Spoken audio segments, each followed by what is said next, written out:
Wait for it. Wait for it. And we're live. Hey, all you crazy sci fi and fantasy fans. It's time for your daily dose of shenanigans over here at the Blasters and Blades podcast.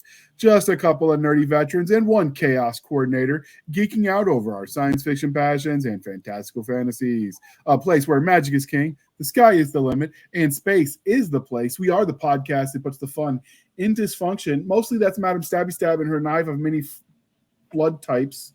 But without further ado, we're going to let our guests see. I knew she had that nearby. We're going to let our guests introduce themselves. So first, we've got the one, the only Miss H.P. Hollow. Hello, everyone. What all am I supposed to say? I forget. I've been on here so many times. So you like long walks on the beach and romantic. Who you are, what you write, what you do. All right. Well, I have two pen names. I write as H.P. Hollow and Edie Sky. The essential difference being that one is smut and one is not.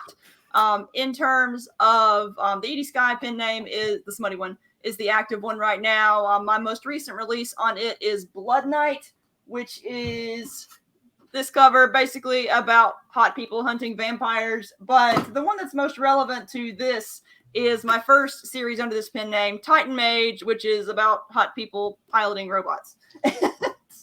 So she said one is smutty, one is not. That means one you can read in front of your parents and one is not, and you decide based on your own family dynamics. Everything under the HP Hollow pen name is safe. Everything under the Edie Sky pen name is for your cool acquaintances only. Yes, but some parents are more chill than others and would be more okay with the one just to embarrass you. Yes. Not safe for work. Yes, not safe for work unless your workplace is super cool. Yeah, that's the best one-liner in an author tag that I've ever seen, and I'm just mad that I didn't think of it. All right, next. Yeah, writing. Yeah, that was beautiful. All right, we got James J.E. Pittman. What's up, guys? I'm J.E. Pittman. You can just call me James. I write the Felix Chance series of urban fantasy, and my newest series, seen behind me, Pandora Squad. Basically, Dirty Dozen meets Stargate SG-1. Any blue avatars? No blue avatars. Damn. Wrong. There's spiders, though. Spiders are cool. And other things that are very creepy and go, splat when you hit them with railgun rounds or fists. Railgun is a great equalizer. What can I say? It is. It is. I mean, you see it right there. Just shooting everything coming his way.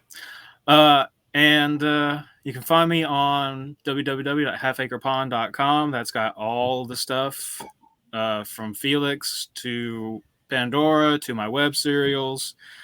Yeah, just a little bit of everything. All right, and next. And next we got Mr. J.C. Chambers III. Howdy, everybody. I'm like, wait, I'm muted. Howdy, everybody. I'm JC. You can all just call me JC. I've always been JC. I was blessed with a pen name from birth. Me too. Thank you. Because Justin is a butler's name, and I never use it. And don't tell people what it is. The sense of mystery is always fun to have people guess. But so I write high-flying action, science fiction, fantasy, lots of violence, lots of swearing, lots of guns, typically. All the cool party favors. What was that? All the cool party favors. Oh, yeah.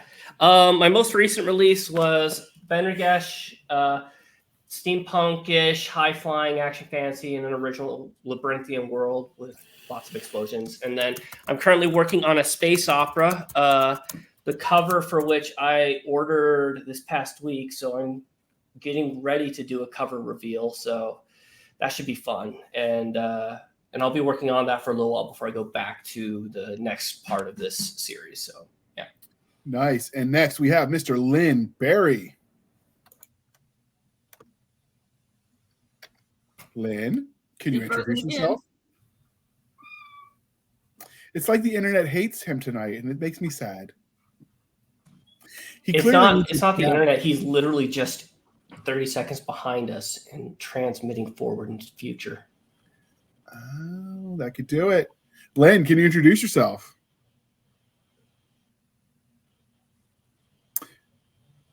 All right, Nathan Petty, can you introduce yourself to our listeners and viewers at home? Is this on? Is this working? It is. It's on. It's working. You're talking. Go for it. Tell us who you are. Your What's up. sound just died. Man, me? this is the stream from hell, and we're only 5 minutes in. I blame Gundam.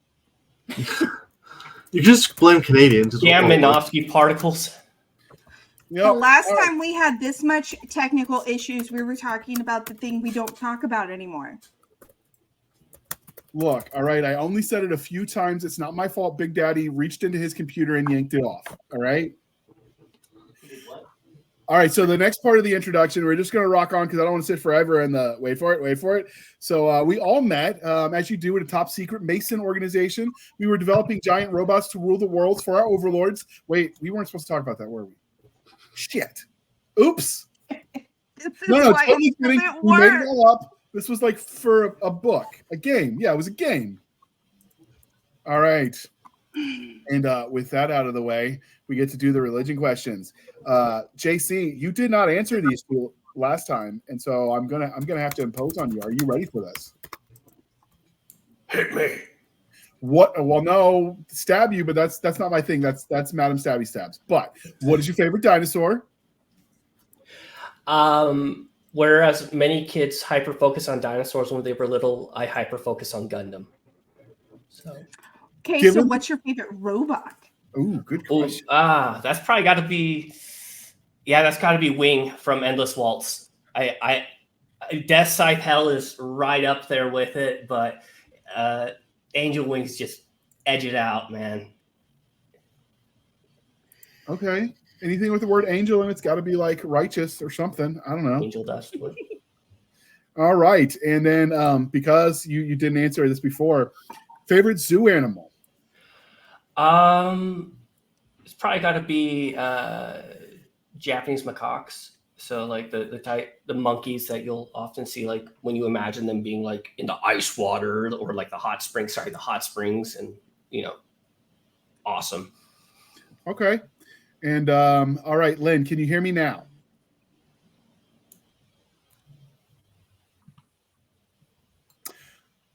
All righty then. Well, then we're going to dive right in, I guess, and hopefully we can circle back to that.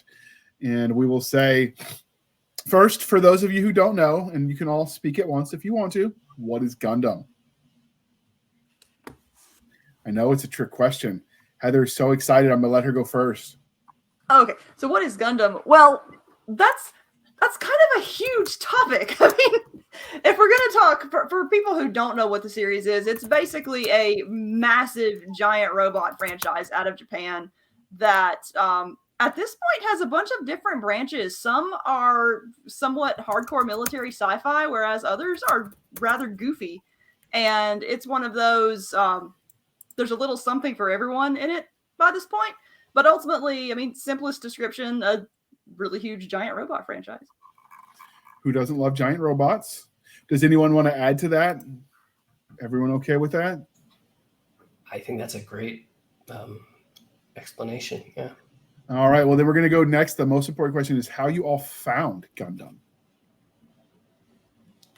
James, you look like So I first found Gundam. I was a little late coming to it. It didn't get syndicated where I was. So I found it on Adult Swim in high school. And I actually came in on the very tail end of the Gundam Winged. So where they're doing like, it's like episode 50 or 52, 51, wherever they're fighting on Lieber's battle cruiser. That is absolutely the end. I know. And so I watched 2 episodes, and some guy was trying to explain to me I was hanging out with. And then 3 nights later, it started over at the very beginning, which is completely different than how it ended up. So I was confused as crap, but I was already... You jumped in the deep end with Gundam. you just started swimming with the sharks. And now I have all the Gundams. So, I got Wing Zero here, Death Scythe Hell, Ultron, Sandrock, Heavy Arms, and even though it's not Gundam, it's technically. Epion. I love me So- some Epion. We actually named a good friend of mine's car Epion. Very but cool looking Gundam. He had that same red color for his Jeep. So that was Epion. His original car was a white Mustang with blue stripes. So guess what we called that one? Grandpa? Tall Geese. Yes. All right. And I was guessing Heather, that. I was trying to remember the color combinations to see if I had it right. There's so many Gundams in my head, you guys. There are a lot of Gundams. There are. And there are a lot of non-Gundam mobile suits. That looks Yeah. somewhat Gundam-y. I mean, it has had a huge influence across the entire giant robot franchise. I mean, it's prototype. Mm-hmm. Yep. You name a modern mecha series, and there's a very strong chance that its creators were heavily inspired by Gundam. Oh, yeah. Even with the color schemes, the white and the blue and the red. Well, and also the more almost subdued styles. I know it's hard to believe subdued when you look at Death Scythe Hell and Wing Gundam, but especially compared to a lot of mecha at its time, like Grandpa Gundam, RX-78, and the Zaku, like they were very simple compared to a lot of but things. iconic. Very iconic. so since you're talking, JC, how did you find Gundam? I watched Wing when I was like 7 years old, I think. Barbatos. Nice. Barbatos.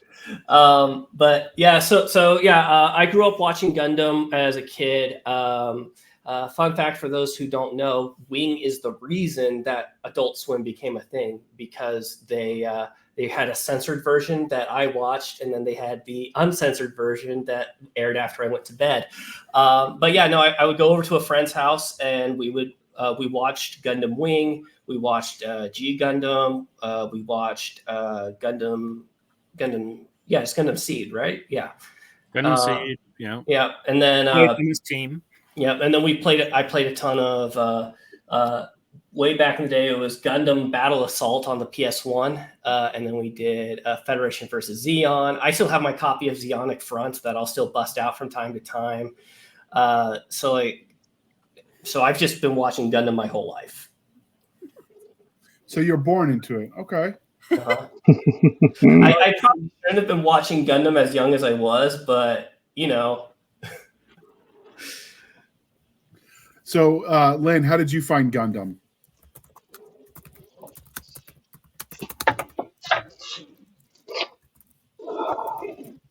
I think he's been taken over by a Gundam. He's recording from Mars, so we have to account for the The 8-minute delay. Yep. I can hear him perfectly because I have Starlink. All right, Nathan, what about you? How did you first find Gundam? Mine was Gundam Wing on up in Canada. It's called YTV, and of 3 sisters and an older brother, and I have to fight them tooth and nail just to watch it because there was always something that they wanted to watch. But that was my start, was Gundam Wing, and then it was Endless Waltz, and then I discovered the really old stuff and watched a lot of those as well. Okay. Did they dub over the English version to the Canadian version up in Canada land? They add a few A's for you? No, Isn't that the Ocean unfortunately. Dub Group? I had to use a translator.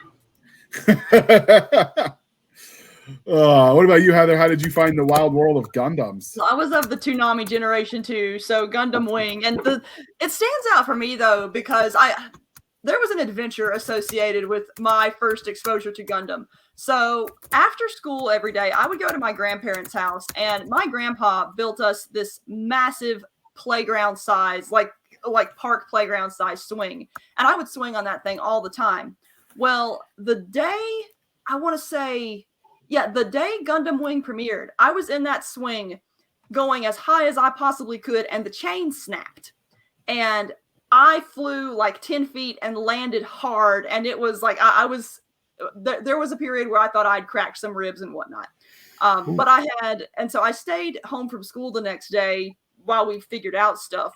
But I had recorded the first 2 episodes of Gundam Wing.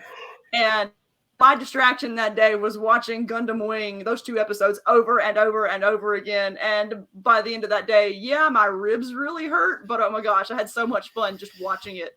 And then during that period, somehow my local Walmart managed to carry Gundam models, which in 1999 was an exciting thing because I'd never seen it before, and so I just bought every single model that came to my Walmart, and that was my encounter with Gundam. It was Gundam Wing, and then of course I watched everything else that aired on Toonami and began to seek out the DVDs when they started releasing and stuff like that. But Gundam Wing.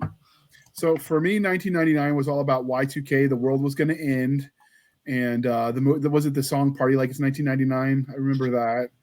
But that was my 99 to 2000 was my senior year of high school, though. So it's in the Wayback Machine. So, all right. I don't remember. So I was aware of Gundam, but I mean, mostly because other people talked about it, but I've never watched it. But hearing you guys get all excited about it, I'm going to have to go back and give that a check. What about Crunchyroll, man. I don't know. You can find it on Crunchyroll. What's that? Is it like a food?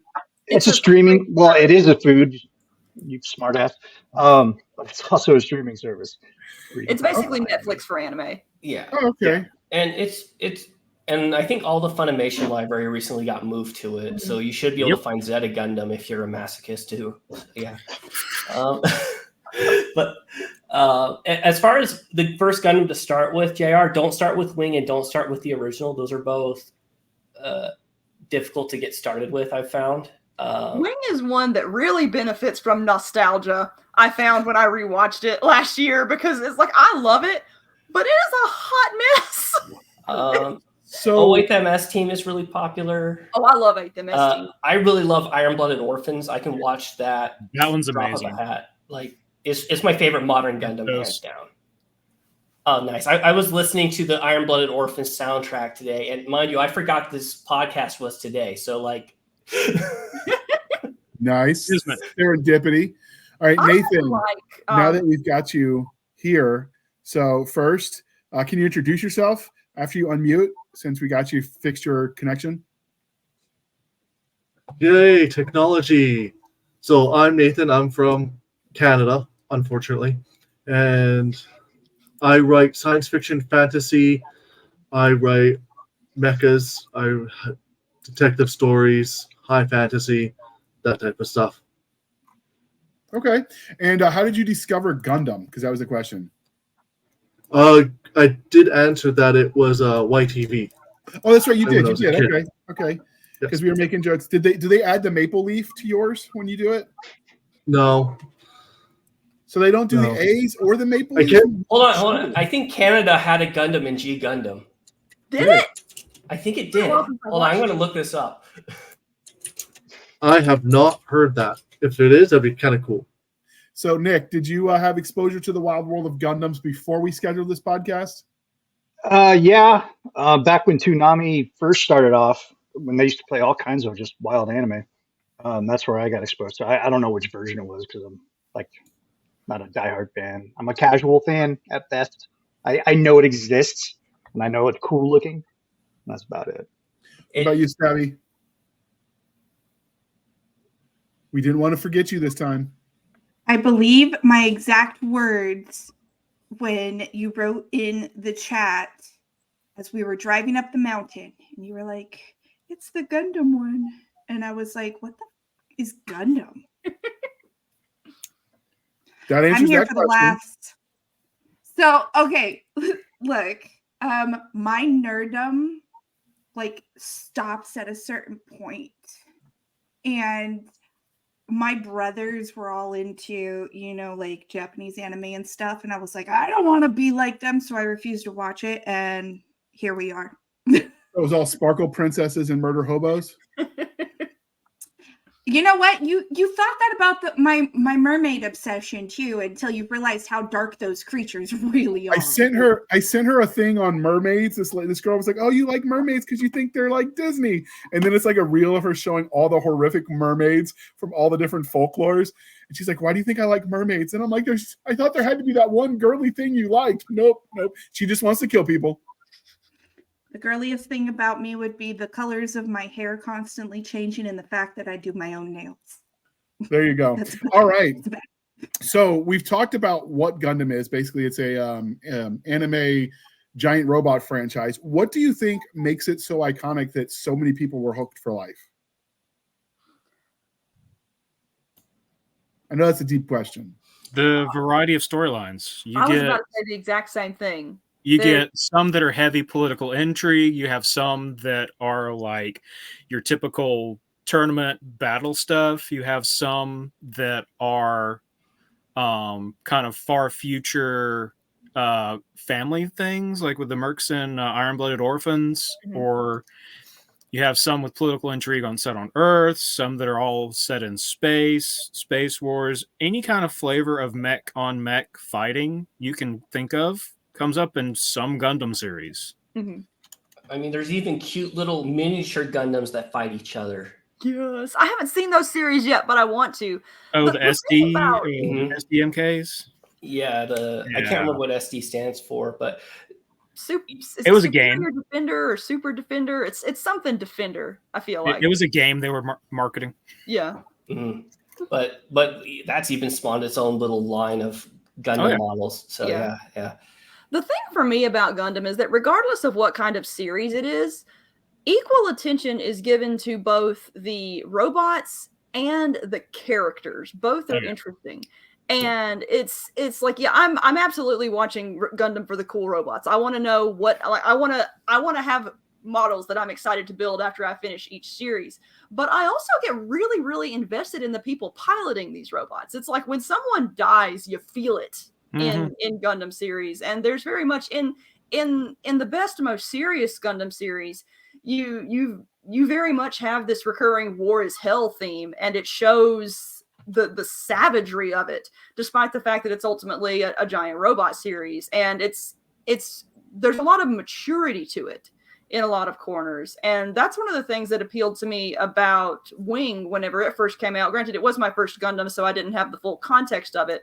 But, I was, 12 or 13 watching a cartoon that had these complex political messages and these really violent characters and things like that. I mean, when I was in that era, cartoons were still for kids in American media.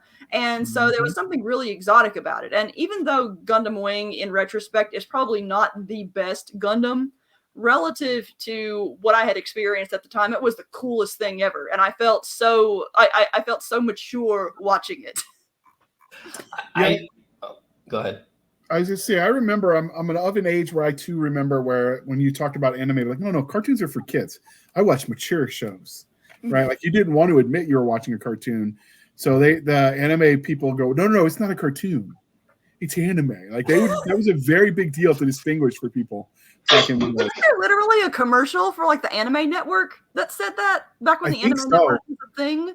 Yep. I do. I'm pretty sure that's where I heard it from. Yeah. It was like the Give It to Mikey, He'll Eat Anything commercial, but it's like, you can watch anime. It's not a cartoon.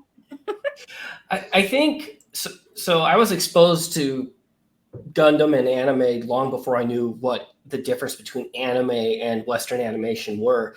But something I caught on from very young, first anime I remember watching was Dragon Ball Z, the episode with Yamcha playing baseball. I remember that. But there was a continuous story. And like, I didn't know that this was anime and these were Western cartoons. I just knew that some cartoons had a continuous story and some cartoons didn't. And I liked the ones that had continuous stories. And it turned out all of those were anime. Yeah. What about you, Nathan? What is it you think makes Gundam so iconic and makes it have the staying power that it does?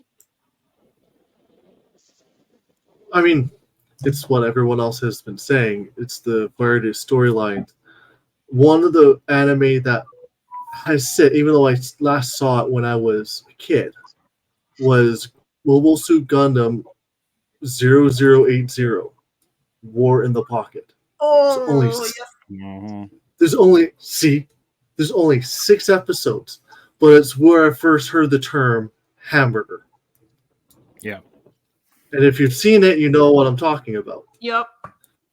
And there's 6 episodes, and then War in the Pocket will rip your heart out. I think that's a testament to how flexible the franchise is. You can go from like melodramatic shonen robot tournaments to War in the Pocket or Thunderbolt or other fantastic, horrifying stuff, because the foundation is like taking robots, which are like inherently a marketable thing.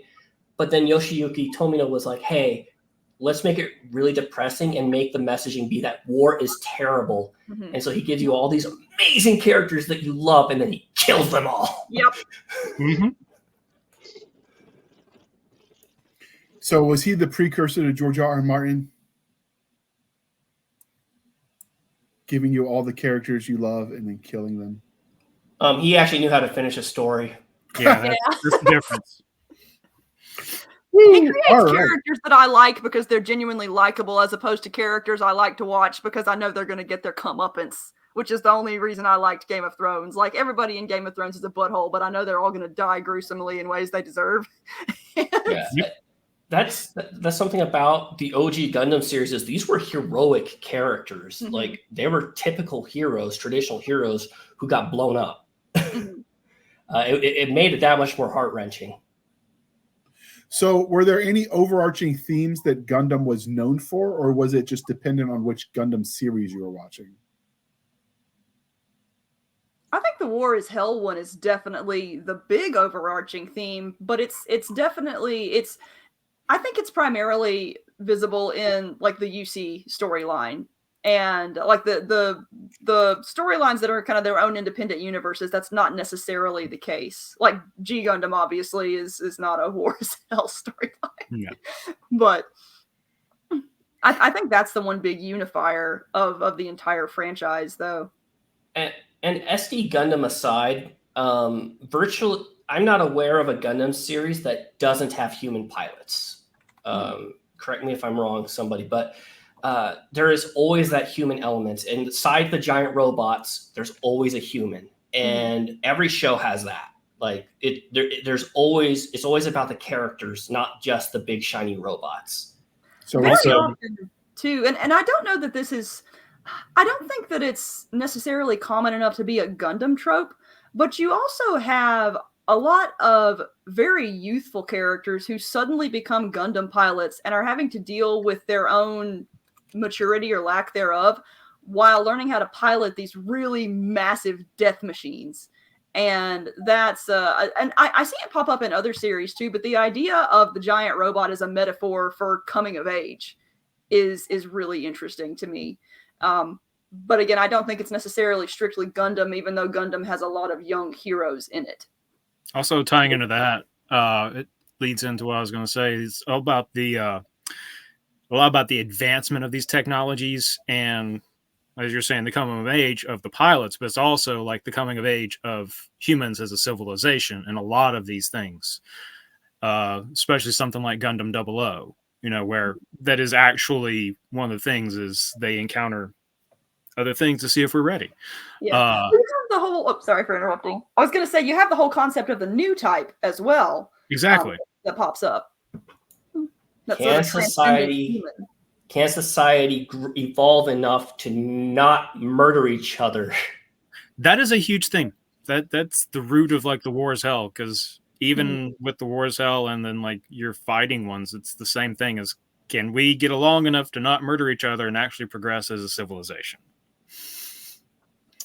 One of the key themes that I've noticed is the Earth is always a one world government, usually, and the outer colonies are rebelling of some kind. Now, the protagonist does not have to be either side. There's stories where the protagonist is the rebelling colonies. There's stories where the protagonist is the Earth.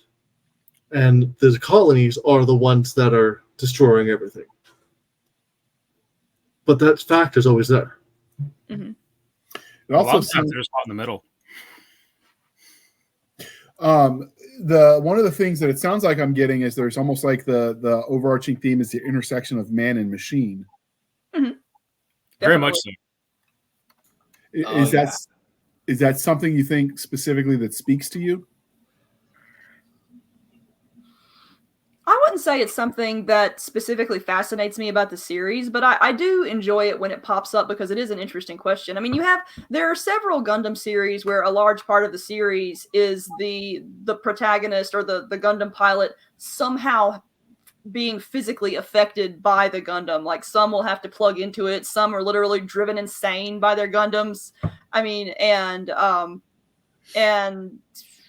but it's just kind of, for me, it's just kind of, oh, here's a neat thing that happens. I think it really is useful for helping drive home like the cost of power, the cost that comes with these things. I think probably my favorite instance of the trope is actually in Iron-Blooded Orphans, what happens with Mikazuki over the course of the series and how like the way the Gundam affects him isn't just a momentary thing. It's something that literally cripples him.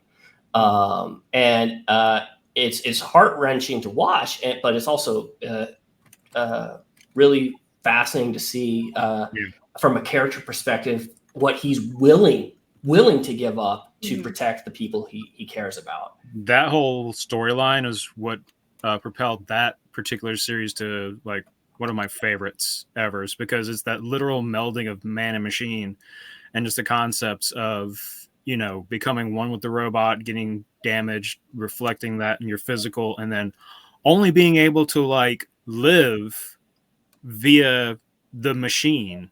He couldn't do anything when he wasn't plugged into the machine, so he literally had to stay plugged in after a certain point in the series. I need to pick up Iron-Blooded Orphans again because I think I'm like 6 episodes in and then I got distracted by another Gundam series. The first few episodes are really rough, but the further you get, the better it gets. Oh, I'm enjoying it already.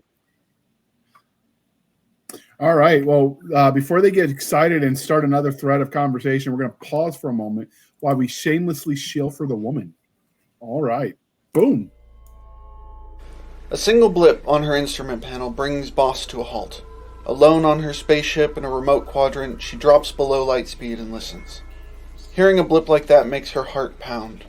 It means a faint energy signature from an unknown source, somewhere nearby, most likely a ship. Boss specializes in abandoned ships. She dives them for salvage. But this is like nothing she's ever seen. Probably because she knows it can't be there. All of her knowledge of history, physics, and space wrecks says it's impossible. But if it's what she thinks, it could hold the key to a tremendous technological advance, one that no one in the universe should have. Called Page-Turning Space Adventure by Publishers Weekly, Diving into the Wreck by Christine Catherine Rush is classic science fiction at its most gripping. Find all 7 novels in the award-winning diving series at divingintotherwreck.com. All right. Thank you for sticking with us through that commercial interlude. And we're going to get back to the topic of giant stomping Gundam robots.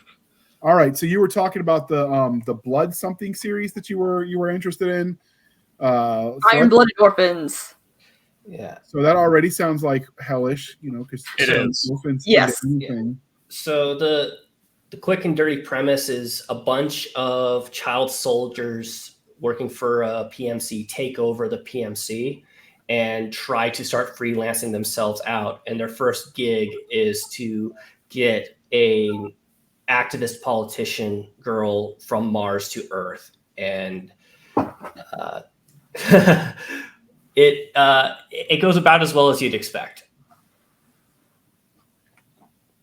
Okay. That's a heavy topic. Was it war orphans and child? Yeah, soldiers? they're basically war orphans, and they're shoved into mobile armors and made to fight to live. And the reason they're able to pilot is because of that interface we were discussing. And it's like a super taboo system. It's like illegal in the Earth sphere, but they do it in Mars and stuff. And but the like core theme, if I could say there is one, of Iron Blood Orphans is actually family. So Yep. much of what they do is about family. It's about finding your place in the stars and how that Everything. makes you Yeah. family. And not just their PMC, the ships they encounter, the other groups they come along the way. There's all kinds of just different families, different family dynamics, and like I said, trying to find their place in the universe. So is the theme of family just the Iron-Blooded Orphans, or does that carry across to the other series in the franchise? I would say just human interconnectivity in general is a theme, and learning to live with each other, despite certain kinds of differences, is a big theme in all of Gundam. I mean, a lot of it is political differences, and a lot of times, regardless of what side a character is on, the side usually has legit reasons for being the kind of mad that it is. But there's definitely the complexity of human relations is a huge theme, whether it's family or not. Yeah, when you start in a lot of them, most of the pilots don't even like each other. Like in Wing, they don't even know about each other. And they hate each other. I don't think they actually like team up until like the end of the series. Yeah. No, they don't.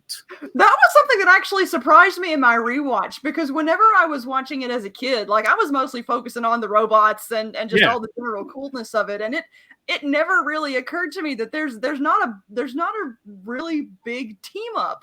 Like epic hero style team up. No, they had a couple pair off. Like, you know, for a while, Troa and Catra were going around together. Hero and Duo, they just keep bumping into each other. Basically, the guy that pilots this one just clings onto that one, and he can't get rid of him, even though he's like, I'll shoot you. I don't care. I'll take your parts from your mobile suit to fix mine.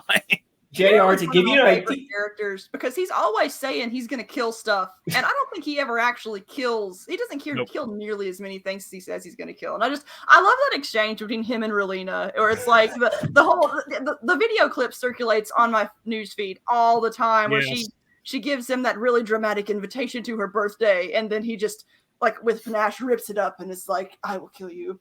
When I was 13, I thought this was the height of romance. So much is revealed. So much is revealed. Hero is, I don't think another Gundam protagonist has like passed up Hero as far as like over dramatic edginess goes. Like the dude was told you're not allowed to deliver the Gundam into the hands of the enemy. So what does he do? He stands in front of his cockpit and blows up the Gundam while he's standing there. Just so over the top, unnecessarily so, but he plays it completely straight. Oh yeah. And then he jumps out of a hospital window and steals another guy's Gundam. Yep. So is there any uniformity to how the Gundams are piloted? Because you said some are jacked in the back of your head.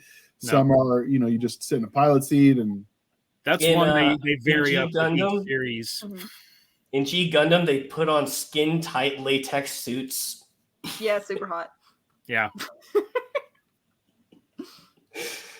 Sometimes they're driven like tanks. Sometimes there's a neural interface. Sometimes there is one thing I don't think they've ever been voice activated, so we don't get the screaming of attacks.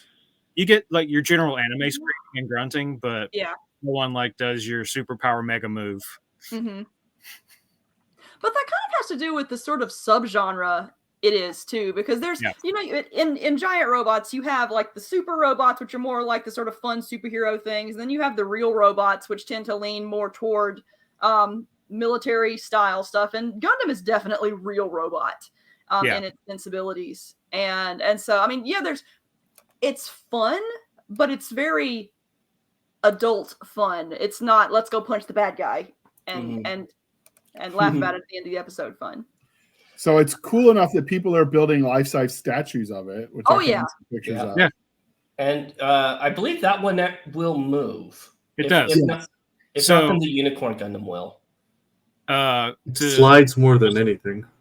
To throw some credit where Len wasn't able to make it, he just got back from visiting Yokohama, and he has footage of the Gundam actually moving. Yeah, that was going to be his big jealous. strength for this. I actually got back from a trip to Japan last year where I picked up like a half a suitcase's worth of Gundam. But this is my favorite that I got. It's a baseball team themed Gundam. Yep.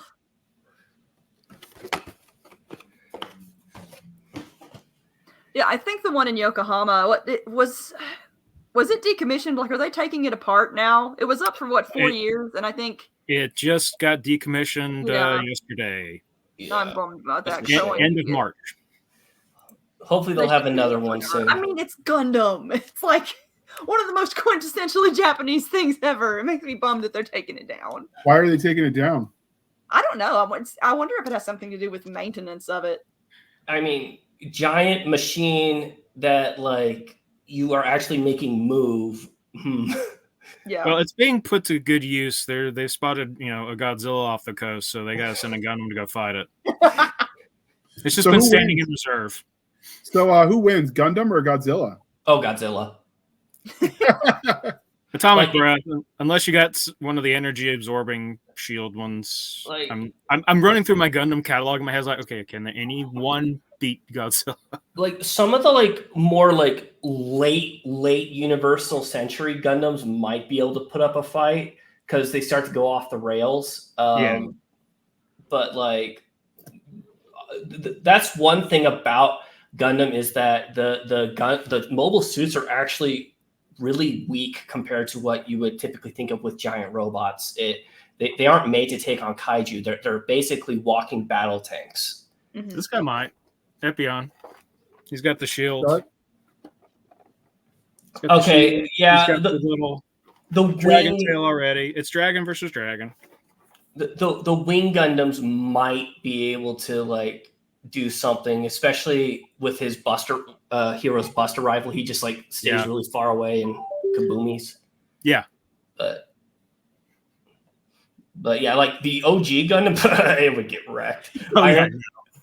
Iron-blooded Orphans Gundams would get wrecked. Canonically, which is the most powerful Gundam? I don't know enough about Gundam to know.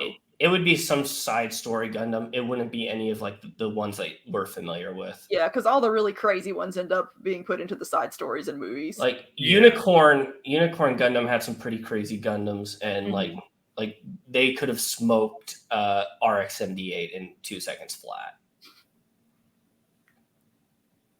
Okay. Ultraman.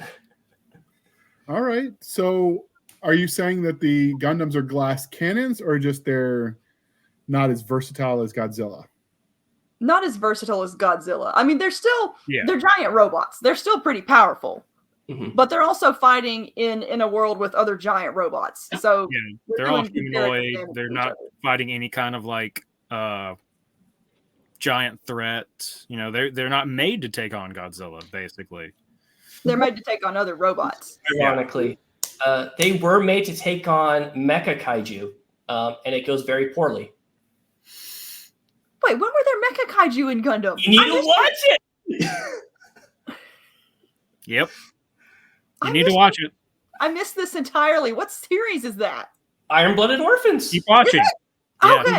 Okay. I'm definitely so here's what he's teasing you with. They're basically wild robots that are just kind of active.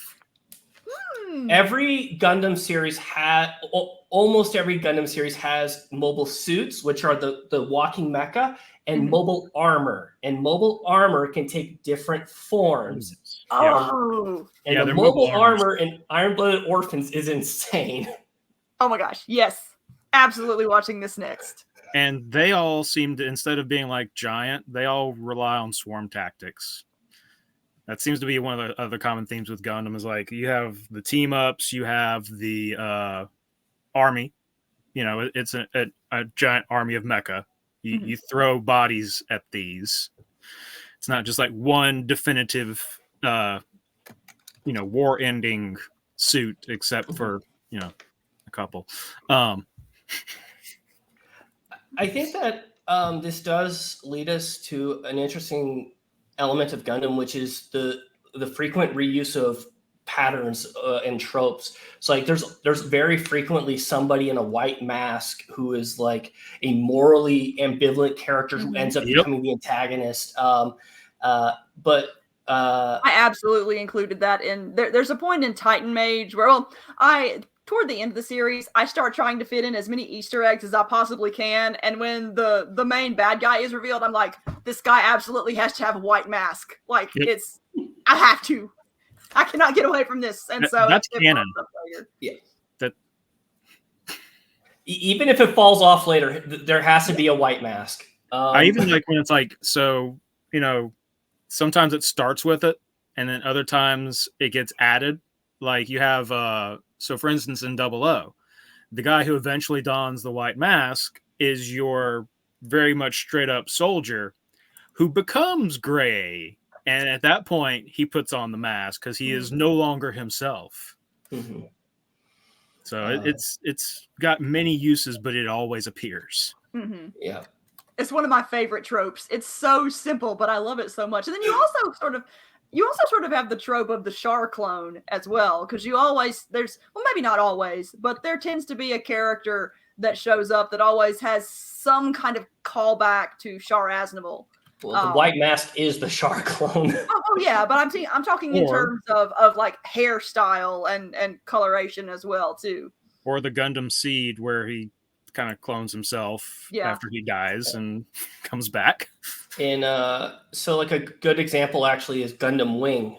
So in the original Gundam, you have the main antagonist for the most part of the series is Char Aznavour. He's like the greatest pilot to ever live. He's originally he's natural. He eventually becomes like a new type. But anyway, and then his sister is the main female person in the show.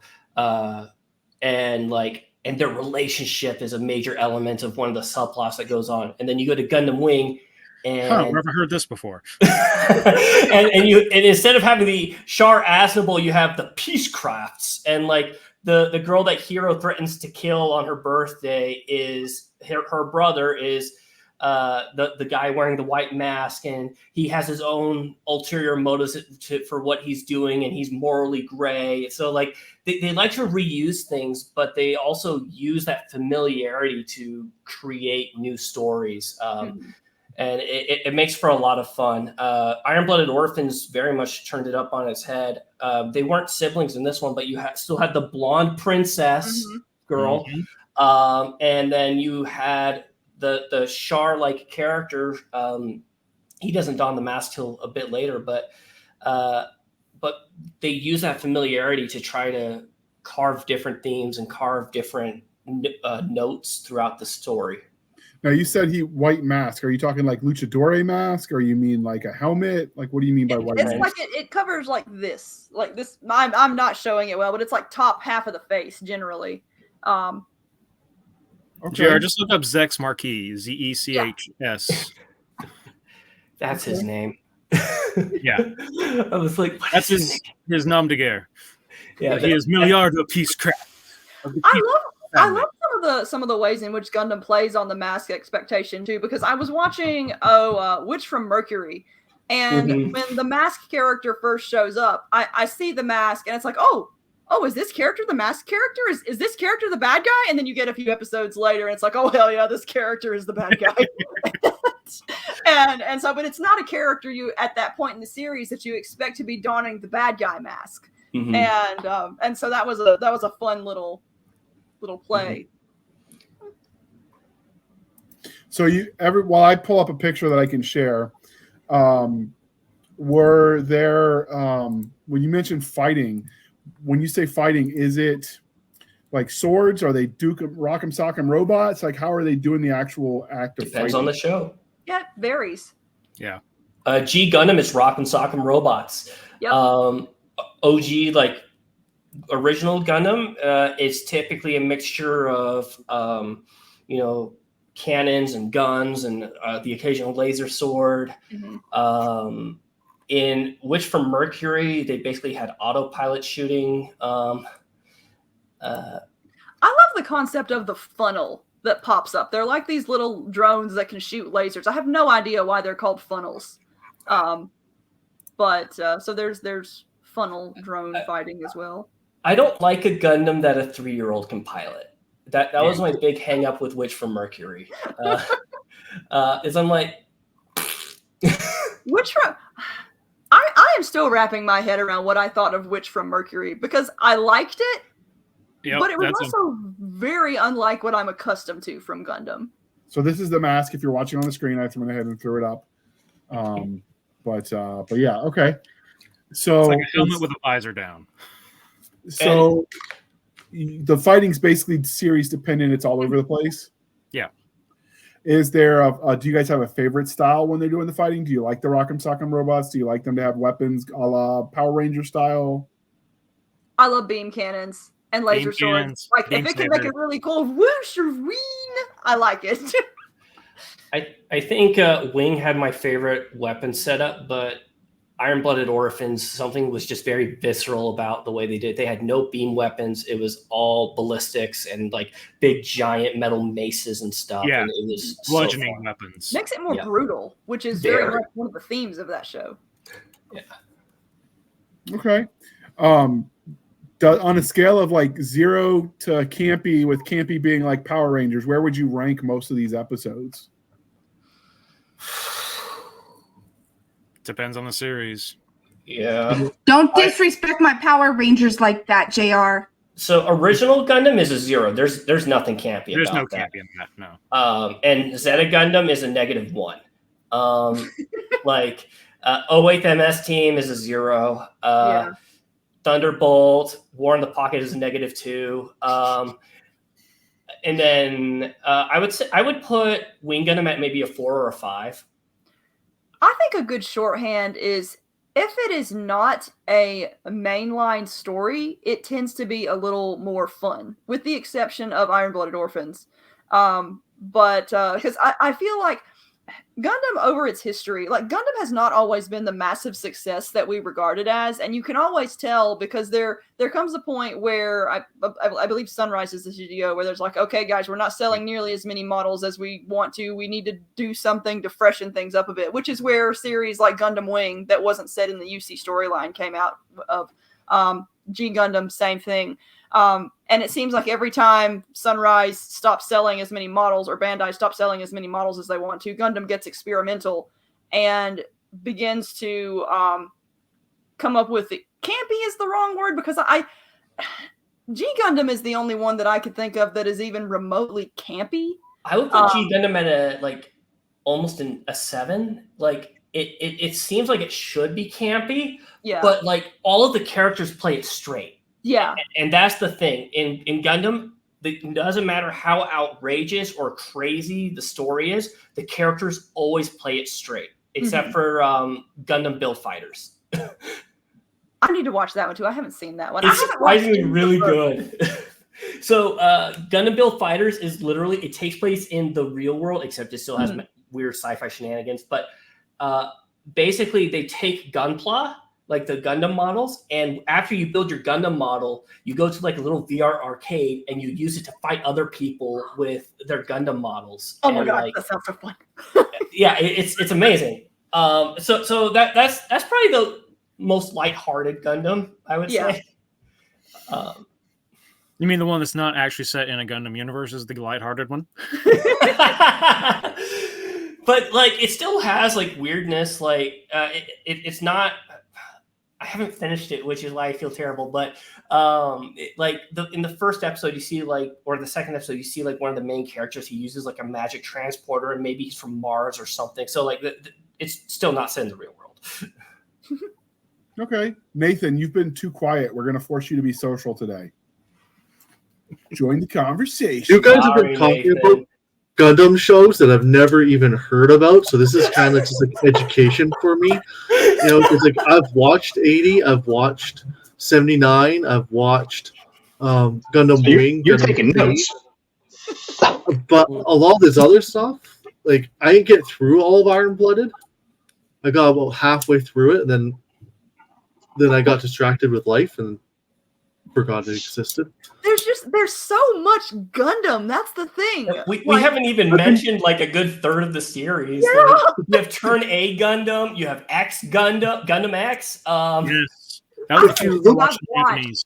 I don't even think If I've you watched look at a lot of episodes lists, a lot of them are like 50 episode arcs. Yeah, they're chunky. Yeah. So you need to put in a lot of time.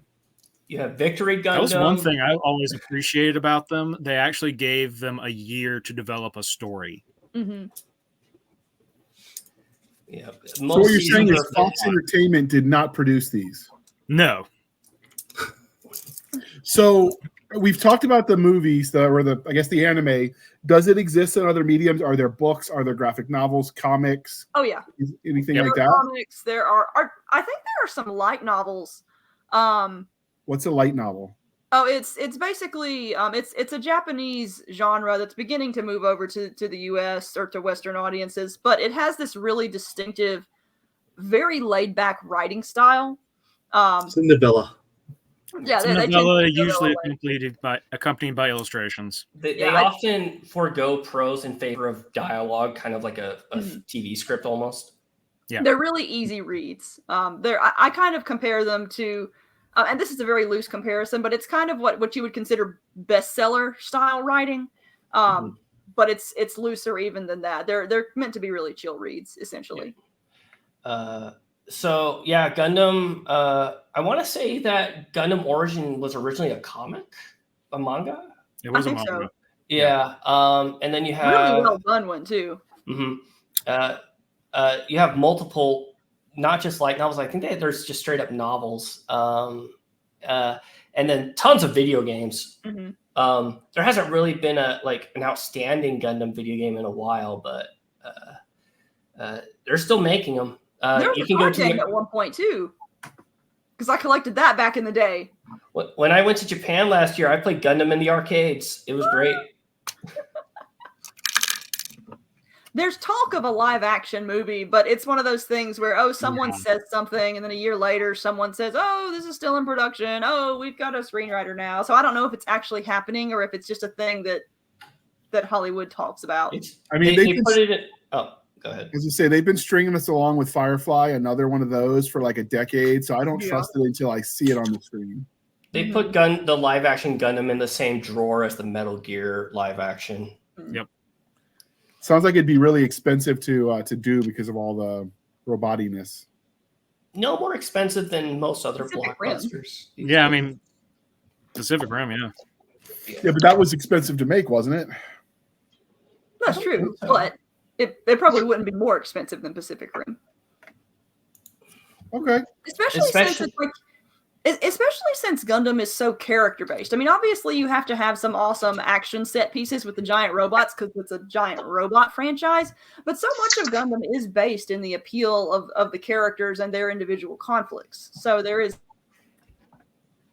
It's also worth mentioning that Godzilla -1 has shown us that it is possible to do CGI intensive films on a budget, especially if it's overseas. Yep. Hollywood wouldn't be able to do it, but if Japan were to produce their own Gundam film, it's possible we could see that, and the results could be variable. Now, since Gundam does go to other planets, does that mean they would have to visit the foreign nation, the alien planet of Canada Land?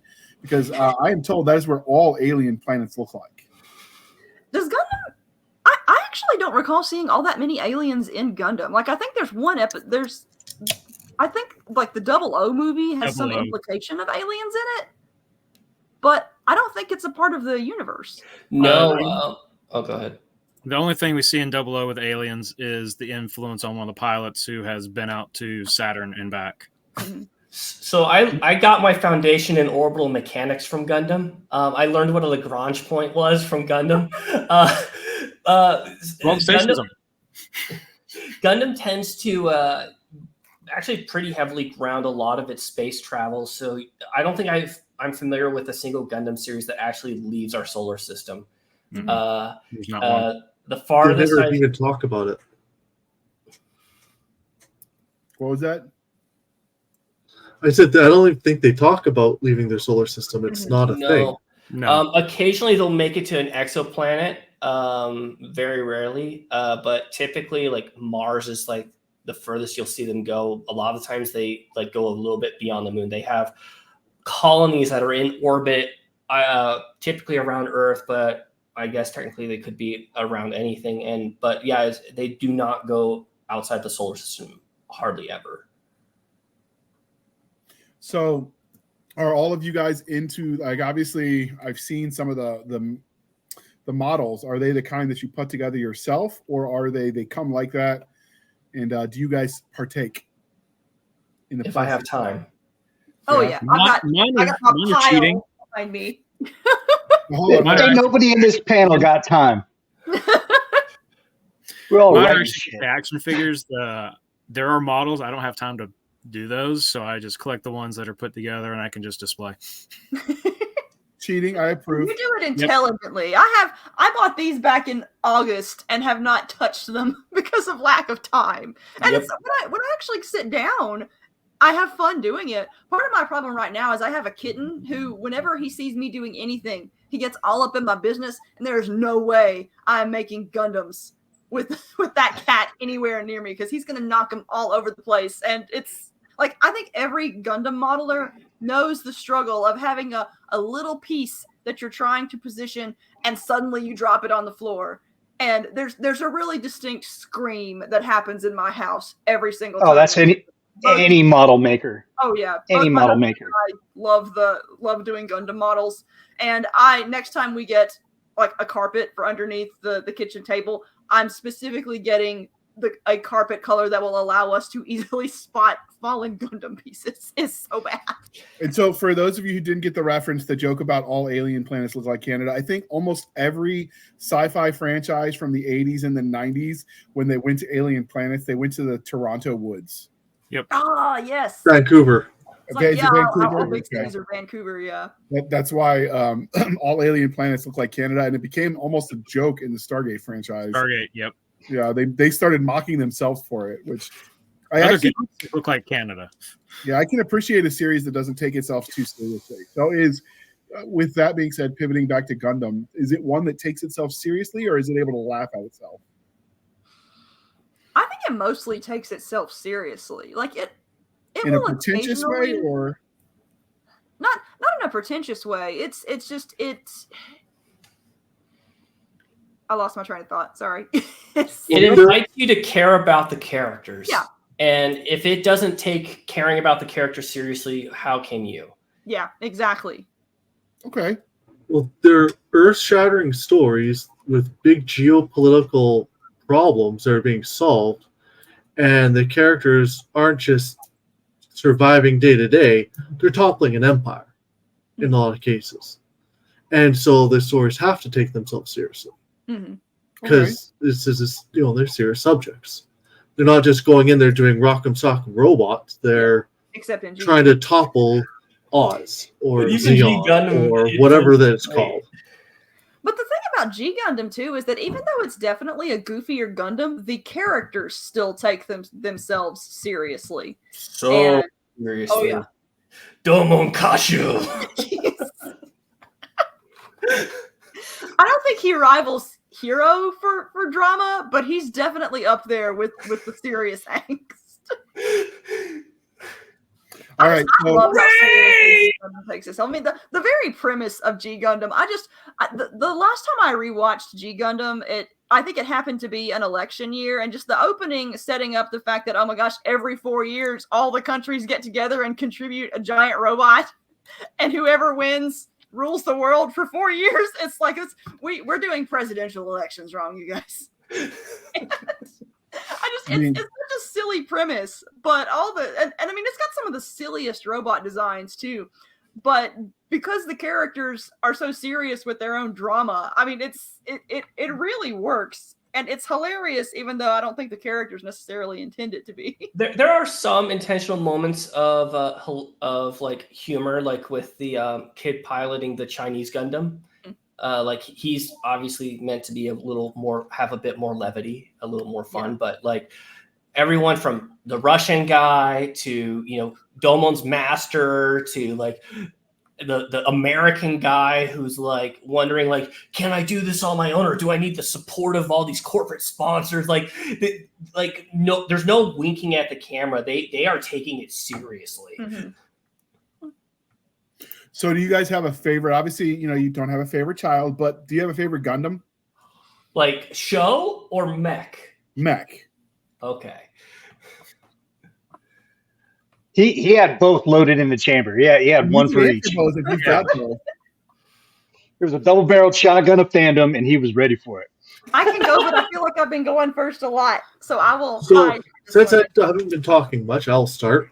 Mine is Endless Waltz Heavy Arms. Nice. Okay. With the twin Gatlings. I like that one too, because it's like it opens up its chest and it's like, here comes death. Who needs close quarters when you have enough firepower? Yes. All right, and Nathan, what about favorite show from what you've seen? Favorite show from what I've seen would be Gundam Wing. Okay. Just because that was the first. I would literally, I have the DVDs. I'd watch it all, then go back to the start, watch it again. I got the collector's edition when it came out several years ago. And while the show has not held up for me, I still love it just for nostalgia. So that collector's edition is one of my treasures. Well, I tried watching the first one of the first ones, and oh man, it was. The animation. I've grown a lot science-wise, and I'm just going, oh dear Lord.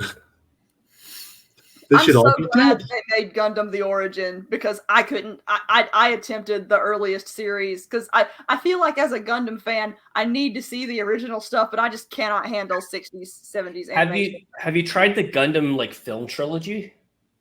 No, I haven't actually. It's an abridgment of the original series, so it's a lot it. more easy to consume. Me, I sat through the entire original series. I bow to you.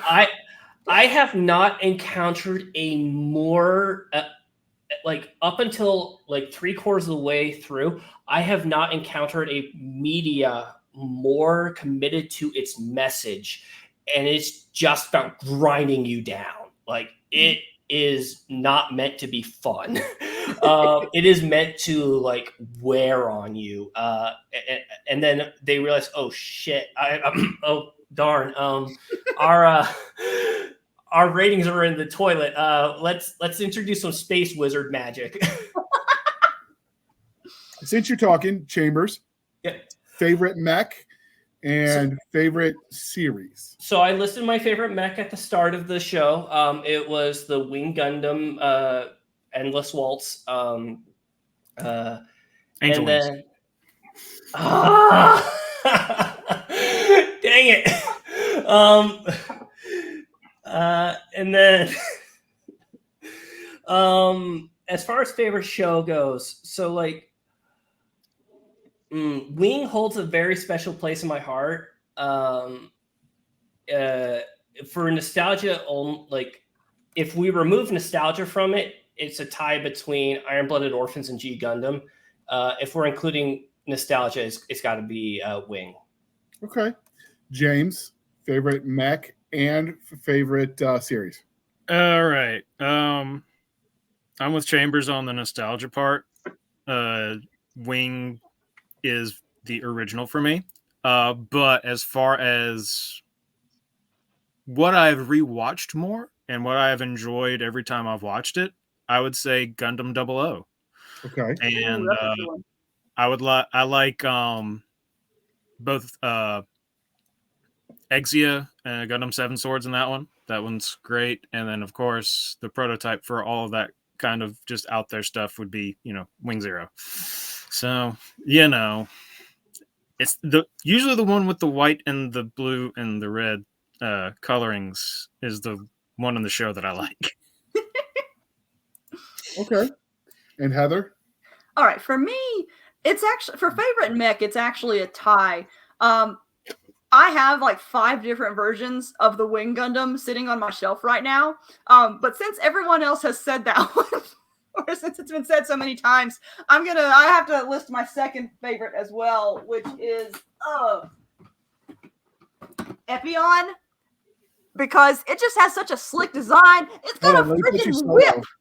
And I think it's the coolest thing. Is it visible? There we go. Yeah, it is. It has such a Oh, those wings are intense. Oh yeah, it's nuts. And so this is probably going to be my next project. But it's another one from Gundam Wing, and I love this design so much. So, In terms of favorite show, Wing of course gets the nostalgia vote. But in terms of Gundam shows that I enjoy for their quality, I don't watch this one a lot, but I think one of the best made ones is 8th MS Team. And it's primarily because it's actually a show where I do not remember the individual Gundams themselves all that much, because the characters are so powerful, you don't even need to pay attention to the robots in that series. It basically is, it's kind of equivalent to the Vietnam War, but with Gundams is kind of the vibe that it goes with. And it's such an affecting show that it's one that I really respect its storytelling. Now, Wait, what show is this? It's called the eighth MS Team, and I want to say it came out in the late 80s, maybe. You said Vietnam War with Gundams. I'm like, it's got this sort of sweltering jungle setting. It's not literally a retelling of the Vietnam War, but it has similar vibes. There's very much boots on the ground in the middle of a sweltering hellhole. Yeah. You get a lot of the nitty gritty aspects of war in it. In terms of shows that I've really enjoyed, I'm going to have to go with 00. And the thing that I like about Gundam 00 is, I mean, it's gorgeously animated. The fights are really cool. I actually tend to describe it as Gundam Wing done well, because it has a lot of, like, Gundam Wing has its good moments, but for a lot of us, it is the nostalgia. Gundam 00 takes a lot of the same themes and tells them and conveys them in a more coherent plot. Yep. That is, like, the second season is not nearly as good as the first was for me, but they're both really, really fun to watch. And so it has the complexity, it has the cool giant robot fights, it has the interesting characters, and it's got a nice balance for me. Okay. Would you live in a Gundam world where Gundams existed if you No. Not a chance. Also, I'll add that Nick was interested in, like, Gundam Vietnam. If you're more of a romance fan for Gundam Seed. So there's Gundam, is there Gundam smut out there? Like, oh yeah. What's the range of Gundam as far as, like? Yes, Gundam is everywhere. Oh my lord! They actually hired romance writers to write Gundam Seed. Whoa! I didn't know that about Seed. Yep. That's been on my shelf forever, and I haven't watched it yet. Like, whenever my husband and I married, he brought Gundam Seed to the marriage, and we're still going through our Gundam collection, so I haven't seen it yet. It's one of my least favorite, but like, and it's not because of the romance. The downfall of nerd relationships. I'll tell you that. But yeah, anyway. Okay. All right. Nathan, you didn't answer. Would you live in the Gundam world? No. No, just not in a chance. Just space station dropped on me. Not worth it. Yeah, my answer is always I need enough plot armor to make it out safely. Yeah, and no one has plot armor in Gundam. No. Maybe G Gundam. There's one character in 00 where his survival, like the fact that he continually survives things that he shouldn't survive, is kind of a running joke in the series. But even that if I could be in his position, I would be in that Gundam universe, but only if I could be in his position, because otherwise I'm getting stepped on and dead. I think when it comes to any type of giant robot universe, I don't think anybody should ever want to live there. Because if you really think about it, if you live near a big city and you have to take the highway somewhere, you're dead. You're just dead. We drive through LA to go to Universal Studios and whatnot, and I'm like, I hope there's no Transformers around. Because it's true. Like, you can't be driving on the highway. You cannot be going over a bridge. You can't be driving over a dam. Like, you're just gonna die. And that's Pacific Rim, that's Transformers, that's any big monster and big robot universe, just you cannot drive anywhere. Like, Well, you're the gonna thing die. too is also if you're inhabiting a universe where you need giant robots to solve the problem, you're already in a universe that was dangerous before the giant robots happened. I think what's hilarious about Gundam is that they are the giant problem a lot of the time. This is true. Well, that's usually why they develop the Gundams, is because some megalomaniac world power has developed their army of robots. So you need to have one that's powerful enough to take on the army of robots. And usually you don't have a large fighting force, so you have to make the individual suits stronger. And then it becomes an allegory for the Cold War, as there's an arms race to who can build the bigger nuke. I mean, Gundam. So someone's always working on Gundam. in these series, which is totally highlighted in 00. That's like the basic the original premise of it. They're just seeing whose fighters are the best, and then all of a sudden here come these, Gundams with these exotic particles that destroy everybody, and they're like, yeah, y'all keep fighting, we're just gonna nuke both sides. Yep. All right. Well, we've been at it for like an hour and 15 minutes, and I've been promising people I'd try to keep our shows on time, on target. I fail every time. It's okay. We're having fun. Liar! But if there are any specific offshoot episodes you guys want us to do, reach out in the socials. You know how to get in touch with us. Speaking of, They mentioned like 10 different Gundam series that they could talk about. and we could even do one where Nick and Stabby and I watch it, and they can come back as like the SMEs and subject matter experts and like go through it with us. Those are always Yeah, fun. because I'm a noob, dude. Like, I got to pop my cherry on this Gundam thing. Phrasing, but okay, we'll allow it. Hey, It's already not he already broke it. He already broke the safe for work shit. Okay. All right. I'm going to go all round robin and stuff. And so so you guys tell me what you're working on and where people can find you on the wild, wild interwebs. James. So right now I'm just launching Pandora Squad. It should be out by the time this airs, because as of recording, it's coming out next week. And you can always find me on halfacrepond.com, where you'll find more about the Pandora Squad, more about Felix Chance, more about all the random ass stuff that I write. Working on mostly just getting those out, and hopefully Felix Audio soon. Nice. All right, Heather, what are you and your mini personalities writing today? Well, my current project is actually I'm working on the outline for the next Titan Mage series. In terms of active writing projects, I just finished the first draft of Monster Girl Tamer, which is going to be my next series. In terms of where you can find me for my HP Hollow non-smut stuff, it's hollowwriting.com. And for the Edie Sky stuff, it's ediesky.com. Nice. All right, Mr. J.C. Chambers the third.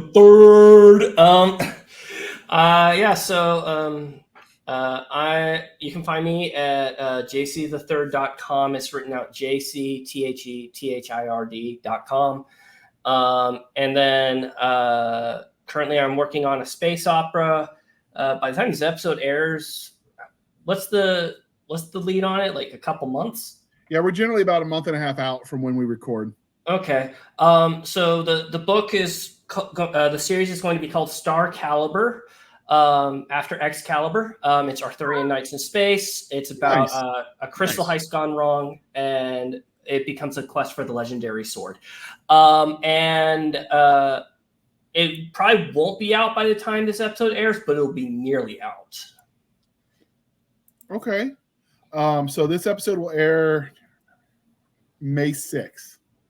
So we're recording it April 2nd. So yeah, it's exactly a month. Yeah, we'll be in the middle of editing by the time this episode comes out. So coming soon. Coming soon. All right. And once you get that done and you got some cover art and stuff we could talk about, we'll have to do an episode just on that, because Nick loves all things Arthur. And so like we're just going to have to schedule around his work schedule, because he'd be all about that stuff. Very Big cool. fan of Arthurian legend, yeah. Yeah, I'd absolutely love to talk about Arthurian legend and space and stuff, and separately or together. Okay. All right, Nathan, what are you working on at the moment? And how can they find you? Oh, Chambers, did you say where we can find you? Yeah, jcthethird.com. The third is spelled out. You can also find me at most social media platforms. There you go. All right, Nathan, what are you writing and where can they find you? So you can find me on Twitter, on Facebook. I do have a website, which is not working right now. It's nathanpetty.com. Should be up by the time that this airs. I'm working on top of all the 100,000 anthologies that JR keeps on announcing, and I have to put them in. I am working on, it is called the Hellcats. It's a novella series. It's a mix between John Wick, Firefly, and Cowboy Bebop. Ooh. Just taking everything that I love about all those series and just throwing them into one big mass. And so I have currently 12 planned. They're novellas, so they're short, right? And then I'm also working on, I don't have a name for it yet, it's my medieval mecha series. So it's, every time I describe it, everyone goes, Escaflowne. It's like, yes, that is an influence. Yeah. Which came about because I tried to just develop, develop in my head, thought experiment. Can I make, using magic, can I make a walking mech suit? And the answer is yes. And for the record, I know Steve Diamond and Larry Correa did their World War I fantasy mech suit deal. He's been talking about this series in our writing group for like 6 years. So his idea predates theirs, people. All because I got in an argument, because I had the argument that you can't make a sci-fi mech suit. You mean a fantasy mech suit? It will not be developed. And my argument was you could do a fantasy mech suit. Mm-hmm. So that's how the story came about.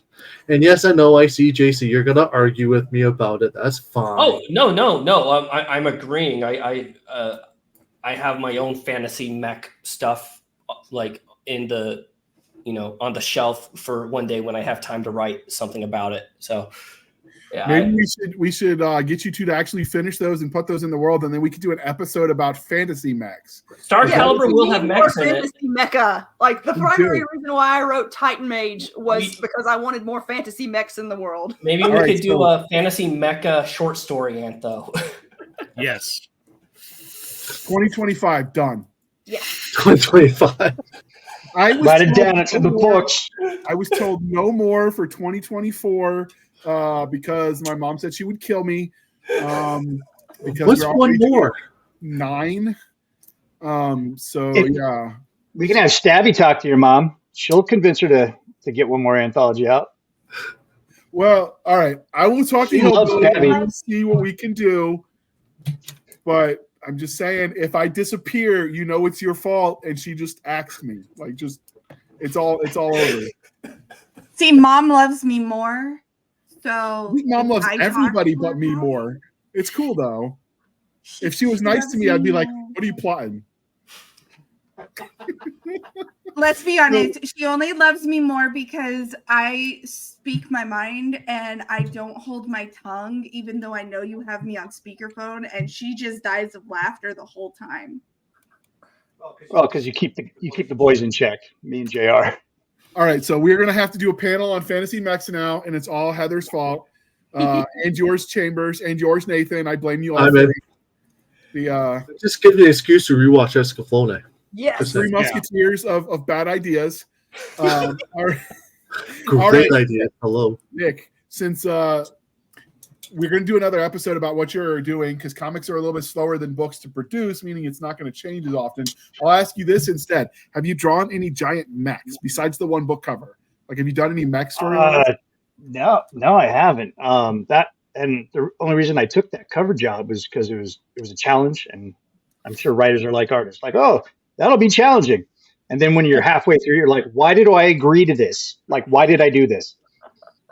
You have to tone it people down. that draw mechs. The hard part.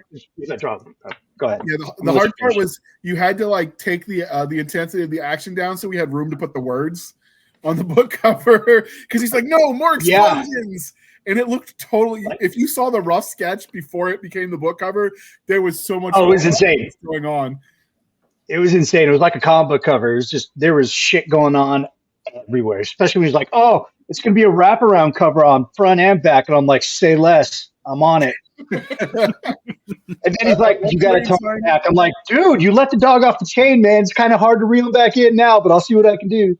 At one point in time, there's an infantry squad getting stomped by a giant robot, which hurt my soul as a former grunt. We've been called crunchies by the tankers forever, so I know, I had to throw that in there. My little nod to the tanker brothers. I wish that part had stayed, but we had to have the words. So unfortunately, yeah. All right. So Stabby, other than Power Rangers, which you vehemently defended, are there any other giant stompy robots that you like, since you're not as familiar with Gundam? Pacific Rim. I don't even need to guess. It's Pacific Rim. It's the Jaegers. It's the Jaegers for me. Have we done a panel on that? Giant stompy robots. Good. We did giant stompy robots. I mean, I was sick that day. Not specifically on Pacific Rim. Okay. I was sick that day, so I didn't get to join for giant stomping robots. But I absolutely love Pacific Rim. I mean, don't get me wrong, Transformers. Call the panel Chicks Dig Giant Robots. I thought Chicks Dig Scars. Did I get it wrong? In this context, Chicks Dig Giant Robots. All right. And with that being said, this is the part where I remind you that since we've talked about what they're writing, to please be kind and speak your mind on the reviewing platforms. Your reviews help the right readers find the right books. So it really does help. Your reviews also tweak the algorithms on all of the sites that sell books, comics, novels, all the things. The reviews really do matter. So Nathan and JC and JE and HP and Edie, they all want you, all of them, they want you to review stuff. It does make their souls happy when you do. And I hear the Gundam gets its wings for every review. True story.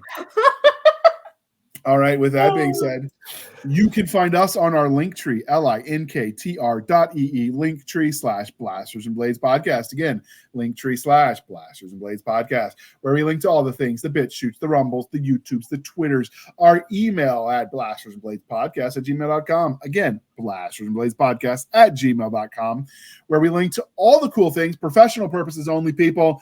I know who you are, Carl, sending me that weird stuff. Not that I wasn't into it, but just please. Not there. Boundaries, Carl. Boundaries. That's right. Boundaries. We have our Facebook group and Facebook page. And more importantly, we have Madam Stabby Stab on Instagram, Twitters, and email, where you can send all the weirdness, but she will judge you and she will make you cry. So just, be warned. We have our website. TikTok too. Oh, we have TikTok. I got to add that to the template so I remember to say it. We have our website at anchor.fm/blasters-blades. Again, anchor.fm/blasters-and-blades, where for as little as 99 cents a month, you can help keep the lights on. Every penny helps, and we greatly appreciate it. You can also support the show over at buymeacoffee.com/author J.R. Handley. Again, buymeacoffee.com/author J.R. Handley. Be sure to put in the comment section that it's for the podcast, and I will keep my co-hosts, Nick Garber and Stabby Stab McStabberson, duly caffeinated with that coffee brand coffee. Code podcast grunts, and you get 10% off if you click the link, not clink it, click the link in the show notes. And with that, they sell chocolate-covered espresso beans now. Wait, really? Yes. I wonder what the calories can eat your coffee. Could I get away with that on my diet? Yeah, fuck the calories, man. Live life. Chocolate-covered espresso beans. You don't understand, Nick. So my first sergeant was a jerk face who would always get on us about our mustaches because he didn't think we should even have those. So at one point in time, we all did the Charlie Chaplin mustache just to get back at him because he'd always talk about our mustache hairs. I mean, we're not talking Generation Kill level of jerk face, but he was close without the cool accent. Right. I love how everybody's playing with their beards now. Right. And so my goal is on Christmas, I want to fit back into my uniform because I'm putting my blues on and I'm going to visit him at Arlington, leaving a picture of me in my blues with my beard. And I'm going to sign it. How do you like my mustache now? Signed Sergeant Handley. And I'm leaving that on his grave. And so I have to fit back into my uniform because I'm already going up there in December to Arlington because, Christmas visit with my friends. He was a leg, wasn't he? He was. Just What get do the you one got that here? is dipped in dark chocolate.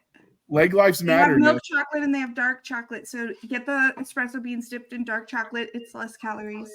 Just I will have to look into saying. that. And Nick, I'm just going to reiterate that leg lives matter. All right. We do. We matter, sir. We matter. All right. With that being said, thank you for spending some of your precious time with us. For my crazy co-host, I am J.R. Handley, and this was the Blasters and Blades podcast. We'll be back next week at the same time where we'll indulge our love of nerd culture, cheesy jokes, and Nick and I will do our therapy hour, and the rest of you can just enjoy the things that go boom in the night. All right, Nick, are you going to accept your award? You're going to thank the little people? I'd like to thank all the dirty, nasty legs out there that listen to the show that roll with the jokes. I couldn't do it without you. All right, James, we All appreciate praise to the Lord. James, we appreciate you coming on and we bringing your toys, your action figures, your dolls, whatever you call them. Heather. Sorry. All right. Edie, Heather, HP, we appreciate all of you coming. JC, Nathan, thank you. It was a blast. And now I'm going to hit that end button. Wait for it. Hold the cussing.